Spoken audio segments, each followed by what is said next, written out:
ሁለተኛው ባሌ በፐብሊክ ሚዲያም ሆነ በሶሻል ሚዲያው ላይ አሉ ከሚባሉ ታዋቂ ከሚባሉ አሁን እዚህ ጋር ስሙን ብጠራላችሁ እከሌዬ እያላችሁ ከምትወዱት ከምታደንቁት ሃይማኖት ላይ ከሚሰሩ ሰዎች አንዱ ነው።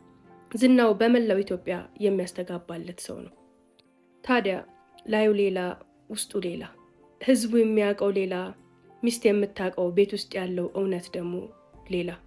እሱ ሴት ይወዳል አይደለም የሚባለው፣ ሴት ከመውደዱ የተነሳ ሴት አይመርጥም ወደሚባለው ደረጃ የደረሰ ሰው ነው። ታሪኩ ብዙ ነው። እኔና እሱ የተዋወቅ ነው እኔም የ3 ልጆች እናት ሆኜ እሱም ሚስቱን በፈታበት ሰሞን ላይ ነበር። የእኔ የስራ ቦታና የእሱ ቢሮ ፊት ለፊት ነው። ሲወጣ ሲገባ መተያየት ጀመርን። ሱቅም እየመጣ ሰላም መባባል ጀመርን። በወቅቱ እሱም ማወቅ፣ ከእሱ ጋር መነጋገር፣ እሱም ማግኘት ትልቅ ድል ነው። እንደነገርኩሽ ታዋቂ ነው፣ ተጽዕኖ ፈጣሪ ነው። ለዛውም ደግሞ ኢትዮጵያ ውስጥ ለሃይማኖት የምንሰጠውን ግምትና ቦታ ታውቂያለሽ። ሃይማኖት ላይ እየተንቀሳቀሰ ተጽዕኖ የሚፈጥርን ሰው ደግሞ ልክ እንደ ሃይማኖቱ እንደ ራሱ ነው የምናመልከው። እሱን ሳቅ በጣም ተደስቼ ነበረ። እሱ እኔ ጋር በመምጣቱ ስሜን ብቻ በማወቁ ትልቅ ደረጃ የደረስኩትን ያህል ተሰምቶኝ ነበር። ቀስ በቀስ ግን እሱ ቤትና የእኔ ቤት መንገድ ስለነበረ ወደ መሸኘት አብሮ ወደ መሄድ ተሸጋገረ። አንድ ቀን ስለ ትዳር እያወራን እኔ 3 ልጆች እንዳሉኝና የትዳሬን ሁኔታ ከነገርኩት በኋላ አንተስ አልኩት። እኔም 1 ልጅ ወልጄ ፈትቻለሁ አለኝ። ምን ነው ስለው አውለት ስለ ትዳሩ ስላሳለፈው ነገር፣ ስለ ሚስቱ፣ ስለ ህይወቱ ሲነግረኝ የራሴን ህይወት የራሴን ምሬት ወደ ጎን አድርጌ ሌሊቱን ሙሉ ስቅስቅ ብዬ ሳለቅስን ያደርኩት። ወንድ ልጅ በዚህ ደረጃ ይበደላል? ወንድ ልጅ በዚህ ደረጃ በሴት ይገፋል፣ ይረገጣል ብዬ ማመን እስኪያቅተኝ ድረስ ልቤ ተንሰፍስፎ ማጋነን እንዳይመስልሽ ሙሉ ሌሊቱን ሳለቅስና ፈጣሪ የተሻለችዋን ሴት የምታስደስተውን ለዚህ መልካም ሰው ለዚህ ፈጣሪውን ለሚገዛ ምርጥ ሰው የተሻለችዋን ምርጥ ሴት ሰጥቶ እንዲክሰው ጸሎት ሳደርግለት ነው ያደርኩት። ነገር ግን አሁን ሳስበው እኔ የ3 ልጆች እናት ነኝ። የኔን ትዳር በትንሹ ላስቃኝሽ። ባሌ እጅግ በጣም ቀናተኛ ሰው ነው። ቀናተኛ ከመሆኑ የተነሳ አብረን እየሄድን መንገድ ላይ አንድ ወንድ አተኩሮ ካየኝ እዛው መንገድ ላይ ነው ጸቡን የሚጀምረው። የት ነው የምታውቂው? የት ነው የሚያውቅሽ? ምንድነው ግንኙነታችሁ? ኧረ እኔ አላውቀውም። ለምንድነው ታዲያ እንደዚህ ያየሽ? ምን አይነት ሐረካት አሳይተሽ ነው? እንዴት ሆነሽ ነው እንደዚህ አተኩሮ ሊያይሽ የሚችለው ብሎ ገና እዛው መንገድ ላይ ነው ነገር የሚጀምረኝ፣ ስድብ የሚጀምረኝ። ለ12 ዓመታት ትዳር ውስጥ ስኖር ግዴታ እስካልሆነ ጊዜ ድረስ አብሮን የሚወስደን ግዴታ ምክንያት እስከሌለ ጊዜ ድረስ ከባሌ ጋር መውጣት መሄድ አቁሜያለሁ። ያም እንዳለ ሆኖ ማታ ቤት እንደገባ የመጀመሪያ ስራው የኔን ስልክ መፈተሽ ነው። ፈትሾም ምንም ነገር ሲያጣ ምንድነው የምታረጊያቸው ግን? የት ነው የምታስገቢያቸው? እንዴት ነው የምትደልቻቸው? የት እያስገባሻቸው ነው? የሚጻፉልሽን የምትደዋወዩን ነገር እያለ ነገር ይጀምረኛል። ኧረ እኔ ከማንም ጋር ልደዋወልም፣ ዝም በይ አላምንሽም እያለ መሳደብ ይጀምራል፣ መማታት ይጀምራል። ለአመታት ዝም ብዬ ደበደብለት፣ ዝም ብዬ የምሰደብለት ነበር። አንቺ ደደብ፣ አንቺ ማትረቢ፣ አቀፍኩሽ፣ አጠገብኩሽ፣ አበላውሽ፣ አጠጣውሽ፣ አንቺ ሸክም፣ ቤት ቁጭ ብለሽ እንደፈለሽ ትበያለሽ፣ ትጠጫለሽ፣ ከማንም ጋር ትጻጻፊያለሽ፣ ከማንም ጋር ትደዋወያለሽ፣ ጊዜ ሞልቶሻል፣ ካፉ የሚወጣውን አትጠይቂ።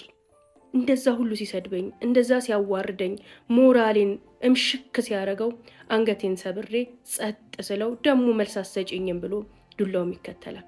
ዱላውንም ዝም ብዬ እቀበላለሁኝ። ከሆኑ ዓመታት በኋላ ግን በቃኝ አልኩኝ። መልስ መመለስ ጀመርኩኝ። ደደብ ሲለኝ አይደለሁም አንተ ነህ እንደዛ፣ እንዲህ ብለህ እኔን መስደብ አትችልም፣ እንዲህ ሲለኝ እንደዚህ መልስ መመለስ ጀመርኩኝ። በፍጹም ስድብን ዝም ብዬ መቀበል በቃኝ አልኩኝ። አደግኩኝ መሰለኝ፣ አፍንጫዬ ድረስ ደረሰ መሰለኝ ስድቡ። ያኔም ጠገብሻ፣ እንዲያልሻ፣ እንዲወጣሻ፣ እንዲገባሻ ብሎ ዱላው በርትቶ ይቀጥልብኝ ጀመር። ያው አቅም የለኝም፣ ጉልበት የለኝም። ከወንድ ጋር ተጣልቼ ተደባድቤ አላስጥል፣ ዝም ብዬ እደበደባለሁ። ዝም ብዬ መሰደብ ግን አቆምኩኝ። ይህ ነገር እየከፋ ሲሄድ ያልሰበሰብኩት ሽማግሌ፣ ያልሰበሰብኩት ቤተሰብ፣ ባላስመከርኩት፣ ባላስነገርኩት ትዳሬ እንዳይፈርስ ያልሞከርኩት፣ ያልጣርኩት ነገር የለም። ሽማግሌ ፊት ሲቀርብ ስለምወዳት ነው። በቃ ያያት ሁሉ እንደኔ የሚወዳት፣ ያያት ሁሉ የሚያማልላት፣ ያያት ሁሉ ነይ ልውሰድሽ ይዤ ልጥፋ ሚላት ይመስለኛል። ጭንቅላቴ ላይ የሚያንሾካሹክብኝ ያ ነው። እሷን አጥቼ መኖር አልችልም፣ በጣም እወዳታለሁ፣ ለዛ ነው ይቅርታ ብሎ እግር ላይ ተንፈራፍሮ አልቅሶ ወደ ቤት ይመልሰኛል። በመነጋታው ግን ያው ባህሪው ይጀምራል። ይህ ነገር ስልችት ትክት አለኝና የሆነ ቀን ሸክም መባሌም እየባሰብኝ ሲመጣ በቃኝ አልኩኝ። ውጭ ወጥቼ አላቅም፣ ስራ ሰርቼ አላቅም፣ የውጩን ዓለም አይቼው አላቅም። አሁን ግን በቃኝ ብዬ ማሰብ በጀመርኩበት ሰዓት ላይ የሚገርምሽ አውለት ማታ ሲመጣ የኔን ስልክ እንደሚያይ ነግሬሻለሁ። የእሱ ስልክ ግን ከ40 በሚበልጡ ዲጂቶች የተቆለፈ ነው። አንዳንዴ ፓስወርዱ በጣም ከመርዘሙ የተነሳ እሱ ራሱ እንዴት ነው የሚያስታውሰው ብዬ ይገርመኛል። የሆነ ጊዜ ላይ ደግሞ እኔ ስለምን ይቅርብኝ ብዬ ስልኬን በፓስወርድ ቆለፍኩት። ያኔ ማታ እየመጣ ስልክሽን ሲለኝ ፓስወርዱን እየከፈትኩኝ ስሰጠው አበደ። ምን ጀምረሽ ነው? የሆነ ነገርማ ጀምረሽ ነው ብሎ የስድብ ቃናውም ንግግሩም ዱላውም የተለየ ሆነ። እኔም መጋፈጥ ጀመርኩኝ። አትስደበኝ፣ አትናገረኝ፣ አትምታይ ማለት ጀመርኩኝ። የሆነ ነገር ጀምረሽ ነው እያለ ያሰቃየኝ ጀመር። አንድ ቀን ግን በተለየ ሁኔታ መጣና ስልክሽን አምጪ አለኝ። ፓስወርዱን ከፍቼ ሰጠሁት። ቀጥታ ሄዶ ቢላ ነው ይዞ የመጣው። ያንን ቢላ አንገቴ ላይ አድርጎ ስልኩን ይዞ ቁጭ አለ። ከማጋ ስትደዋወይ ስትጻጻፊ ነው ያልሽው አለኝ። ኧረ እኔ ከማንም ጋር አልተደዋወልኩም፣ ከማንም ጋር አልተጻጻፍኩም፣ እስኪ እሱንማ እናያለን እያለ ቢላውን አንገቴ ላይ አድርጎ እየተሳደበ ስልኩን እየጎረጎረ ያስፈራራኝ ጀመር። ለሰዓታት ቢያይ የሚገባ ቴክስት የሚደውልም ሰው የለም። ስልኩን እጄ ላይ ይዞት እንኳን ባሌ ገብቷል አትደውላልሽው እንዴ ይለኛል። ስልኩ እኮ ከገባህ ጀምሮ እጅህ ላይ ነው፣ ምን ጊዜ ነው እንደዛ ምለው ስለው ደግሞ ያጋጨኛል። ያ ሌሊት በጣም ረዥም፣ በጣም ከባድ፣ በስቃይ የተሞላ ነበር። ሌሊቱ እስኪጋመስ ድረስ እንደዛው እየተሳደበ እየተጓሸመ ሚባልም ማይባልም እዚህ ጋር ለጆሮም ለሚዲያም ለሰው ለጨዋ ሁሉ የማይመጥኑ ቃላቶችን ከአንደበቱ እያወጣ አነጋን። የዛለት ጠዋት ወሰንኩኝ። በቃኝ፣ ህይወት አንድ ነገር ማድረግ አለብኝ፣ አንድ ነገር መሆን አለብኝ። ከዚህ በኋላ በህይወቴ የመጣ ነው፣ ከዚህ በኋላ በእድሜ የመጣ ነው፣ ለልጆቼ ይኑሩልኝ ብዬ ብድግ ብዬ ወጣሁኝ። ያን የወሰንኩት ምንም ይሁን ምን አንድ ስራ መያዝ፣ አንድ ስራ መጀመር አለብኝ ብዬ ነው። ቤተሰቤን አማክሬ ኮንታክቶቼን ተጠቅሜ ቢያተርፈኝም ቢያከስረኝም እንዲህ ነው እንደዛ ነው ሳልል የሆነች ቦታ ላይ ብቻ በዛ ሳምንት ውስጥ የሆነ ስራ ጀመርኩኝ። ምን እየጀመርኩ ነው? ምን እየሰራሁ ነው? አላቅም። የፈለግኩት በእግሬ መቆም፣ ስራ መጀመር፣ ላትርፍም አላትርፍም የውጩን ዓለም መቀላቀል፣ ከሰው ጋር መቀላቀል፣ ከዛ ህይወት መውጣበትን መንገድ መፈለግ ብቻ ነበር። እዛች ትንሽ ስራዬን ከጀመርኩኝ በኋላ ሀውለት ስራዋ ትንሽ ናት፣ ከእጅ ወደ አፍ ናት፣ ወዴትም የማታወላዳ ምንም ቢሆን ምን ግን የቤት ኪራዩን ከቻለች አልተዋትም አልለቃትም ብዬ የሙጥኝ ብዬ ያዝኳት። ስራ ከጀመርኩኝ በኋላ መማታቱን አቆመ። ስድቡ ግን እስኪ ምን እንዳምታመጪ አይሻለሁ፣ የት እንደምትደርሺ አይሻለሁ፣ ነገ ቤትሽ ተከተሽ ትቀመጫለሽ፣ በቃ አያልፍልሽም፣ አይሆንልሽም፣ የትም አትደርሺም፣ ሞራሌን የሚነኩ ስራው ላይ እንደማልቆይ ተመልሼ ቤት ተጠቅልዬ እንደምቀመጥ የሚነግሩና የሚያስፈራሩ ዛቻና ስድቦችን ቀጠለ። ዱላውን ግን አቆመ። ምናልባት ወጣ ማለት ስለጀመርኩኝ ስራ ስለጀመርኩኝ ጥላኝ ትሄዳለች ብሎ የፈራ ይመስለኛል። መጀመሪያ ምንም ስላልነበረኝ ምንም አታመጥ ሀውለት በትዳሬ 100% በሚባል ደረጃ ተስፋ ቆረጥኩኝ። መሄድ ባለብኝ መንገዶች ሁሉ ቤቴን፣ ትዳሬን፣ ህይወቴን ለማዳን ሁሉንም ነገር አድርጌያለሁ። ከሃይማኖት አባቶች እስከ ሽማግሌ፣ ከሽማግሌ እስከ ሕክምና እስከ ስነ ልቦና ባለሙያ የኔን ትዳር እንዲያሻሽልልኝ እንዲያክምልኝ ያልሄድኩበት ያልደረስኩበት ያልጠናሁት ደጅ የለም። ነገር ግን አልሆነም። በቃ ሁሉ ነገር ከቀን ወደ ቀን እየባሰ አብሶ ደግሞ ስራዬ ላይ እየበረታው እየጠነከርኩ ሰው ለመሆን የእሱ ሸክም ላለመሆን እየገፋሁ በመጣው ቁጥር ከሱ የሚመጣው የስድብ ናዳ በጣም አጸያፊና ለጆሮ የሚቀፍ እየሆነ መጣ። ያኔም እነዚህ ልጆች ሰብስቤ ቤተሰቤ ጋር እናት አባቴ ጋር መጠጋት አልፈለኩም። እነሱም የራሳቸው ኃላፊነትና የራሳቸው ህይወት አላቸው። ስለዚህ ልጆቼን ይዤ ራሴን ችዬ ባለች ነገር ተጣጥሬ መኖር አለብኝ ብዬ ትንሽዬ ቤት ተከራየሁ። ያችን ቤት ከተከራየኋት በኋላ ማሟላት እንዳለብኝ ተሰማኝ። እናም ከቤት ቀስ በቀስ ያሉኝን ጥሩ የምላቸው የራሴንና የልጆቼን እቃዎች እያወጣሁኝ እሱ ሳያቅ ያችን ቤት መሙላት ጀመርኩኝ። የሚገርምሽ ሀውለት ቤታችን ውስጥ ያለውን ክፍተት መራራቃችንንና መናናቃችንን የምታውቂው የልጆቼ ክፍልና መላው የቤቱ ገጽ ባዶ ሆኖ በዛ ልክ ሲቀየር አላወቀውም ነበር። ሁሉንም ነገር አስተካክዬና አመቻችቼ ቤቱን አደራጅቼም ከጨረስኩኝ በኋላ ውስን ቁርጥ አድርጌ መውጣት ፈራሁኝ። አንዱ ቀን ላይ ከስራ መሻሽቼ ወደ ቤት ስገባ አንዱን የሃይማኖት አባት ለኔም ለሱም ሽማግሌ ሆኖ ቤታችን ሲመጣ የነበረ እኔንም እሱንም በደንብ ከስር መሰረታችን የሚያውቅ ሰው መንገድ ላይ ያገኘ። እሱ ከመንደሩ ወጥቶ ወደ ሆነ ቦታ እየሄደ እኔ ደግሞ ወደ ሰፈሬ እየገባሁ ነበር።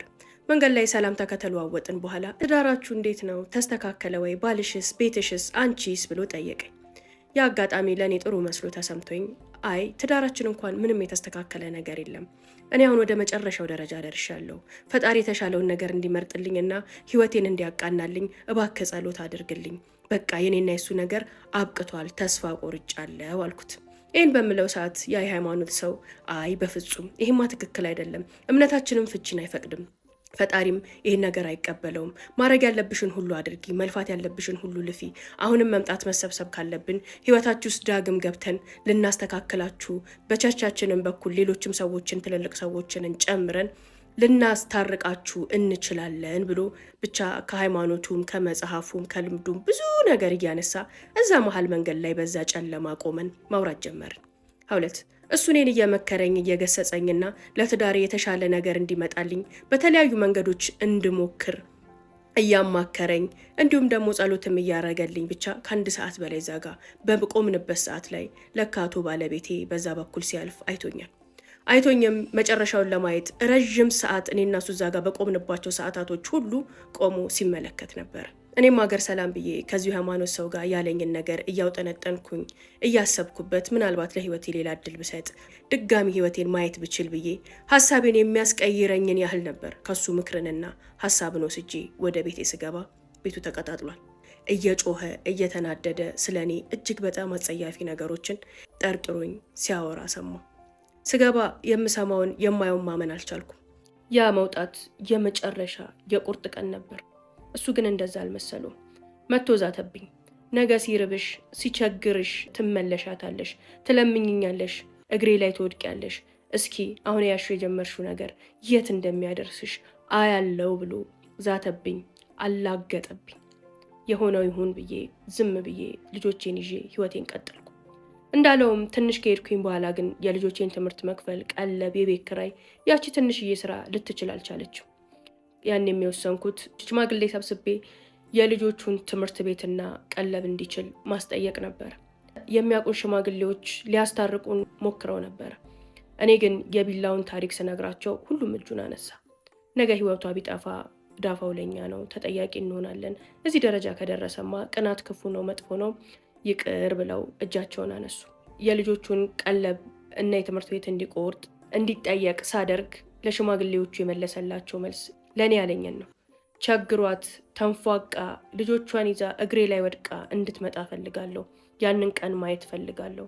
አንዲት ብር አንዲት ሳንቲም ከኔ አታገኝም፣ የራሷ ጉዳይ ብሎ እነዛ እድሜ ልክ ለኛ ትዳር ሲለፉ የነበሩ የእሱም የኔም ሽማግሌዎች ላይ ደረቱን ነፍቶ ማናችሁም በእኔ ህይወት አትግቡ ብሎ ሽምግልናውን ረግጦ ወጣ። ያኔም ቀጥታ ፍርድ ቤት ሄጄ ከሰስኩት። የልጆቼን የትምህርት ቤትና የቀለብ መብት አስከበርኩኝ። ያንን ካስከበርኩኝ በኋላ አልከበደኝም። ስራዬን ወጥሬ ከእለት ወደ ዕለት ለማደግ ለመሻሻል መልፋት መድከም ጀመርኩኝ። የኔና እሱ ፍቺ በፍርድ ቤት ተቋጨ። እንደተፋታን አንዳንድ ሰዎች እየመጡ የተፋታችሁት ሌላ ፍቅረኛ እንዳለው ደርሰሽበት ነው እያሉ ያለፈ ጉዴን አሁን ይዘረግፉልኝ ጀመር። በጣም ተገረምኩ። ለካ ሌላ ቀመጥ ነበረው፣ ሌላ ውሽማ፣ ሌላ እጮኛ በየቦታው ነበረው። አይወንድ አልኩኝ። ለአመታት ከፈታኝ በኋላ እንኳን ሊተወኝ አልቻለም።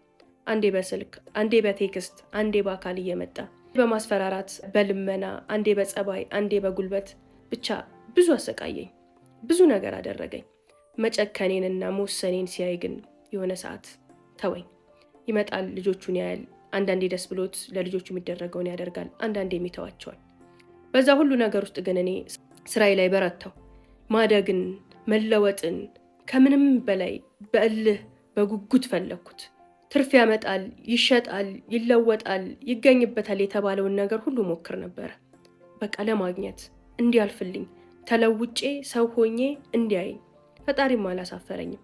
ከዕለት ወደ ዕለት እያደግኩኝ እየበረታሁኝ እየተሻሻልኩኝ መጣሁ። በዚህ ሁኔታ ውስጥ ነው ያን የነገርኩሽን ዝነኛውን ባለ ታሪክ ደግሞ ያገኘሁት። አንድም ቀን እሱን አገባለሁ የእሱ ሚስት ሆናለሁ ብዬ አስቤ አላቅም። የትዳሩን ያለፈውን ህይወቱን ታሪክ ነግሮኝ ስለነበር በዛም ልቤ በጣም ስለተነካ ሁሌ ግን የተሻለች ምትክሰው የምታስደስተውን ሴት እንዲያገኝ ጸሎት አደረግለት ነበር። ያንዳንዱ ሰው ተጋቡ፣ አብራችሁኑ፣ ታምራላችሁ፣ ማሽ ታረጋላችሁ የሚል ግፊት፣ ያንዳንዱ ሰው ደግሞ በሬ ወለደ ሐሜት ተጨምሮ እሱ ማሰብ ጀምሯል መሰለኝ። እኔ ግን ጭራሽ ጭንቅላቴም ውስጥ ልቤም ውስጥ አልነበረም። አንደኛ በጣም ታዋቂና ግዙፍ ሰው ስለነበር፣ ግዙፍ ስልሽ ስሙና ዝናውን ነው። የተፋታችን ሴት ያገባል ብዬ አስቤም አልሜም አላቅም። ሁለተኛ ከነገረኝ ታሪክና ካሳለፈው ነገር አንጻር በጣም የተሻለች የሆነች ሴት እስልለትና እመኝለት ነበር። እኔን እሱ ህይወት ውስጥ አስገብቼ አይቼ ስዬ አላቅም። የሆነ ሆነና ግን በተገናኘን ቁጥር ለምን አታገባም? ብታገባ እኮ ጥሩ ነው፣ ትሰበሰባለህ፣ ህይወትም ይቀልልሃል፣ ኃላፊነትህንም ሼር ታረጋሃለች እለዋለሁኝ። ሁሌም ወሬዎቼ ላይ ይሄ ወሬ አይጠፋም። ይሄን ስለው ምናልባት ራሴን አስቤ ራሴን ለሱ ከጅዬ መስሎት ይሁን አላቅም። ጥሩ ልጅ ነሽ፣ እኔም እንግዲህ ጥሩ ሰው ነኝ ብዬ አስባለሁ። ተግባብተናል፣ ተቀራርበናል፣ ብንጋባ ምን ችግር አለው? አንቺም በህይወት ተፈትነሽ ነው የወጣሽው፣ እኔም በህይወቴ ብዙ ፈተና አይቻለሁ፣ ስለዚህ እንካካሳለን አለኝ። በቀላሉ የምቀበለው ጥያቄ አልነበረም። በጣም ነው ያስደነገጠኝ። እንደነገርኩሽ የኔን ህይወት ከሱ ህይወት ጋር አቆራኝቼ አስቤም አልሜም እሱ ባሌ ይሆናል ብዬ ተመኝቼም አላቅም። በቃ ጓደኝነቱ፣ ሱቄ መምጣቱ፣ አብሮ ማውራቱ፣ አብሮ መውጣት መግባቱ ነበር ለእኔ የሚያስደስተኝ።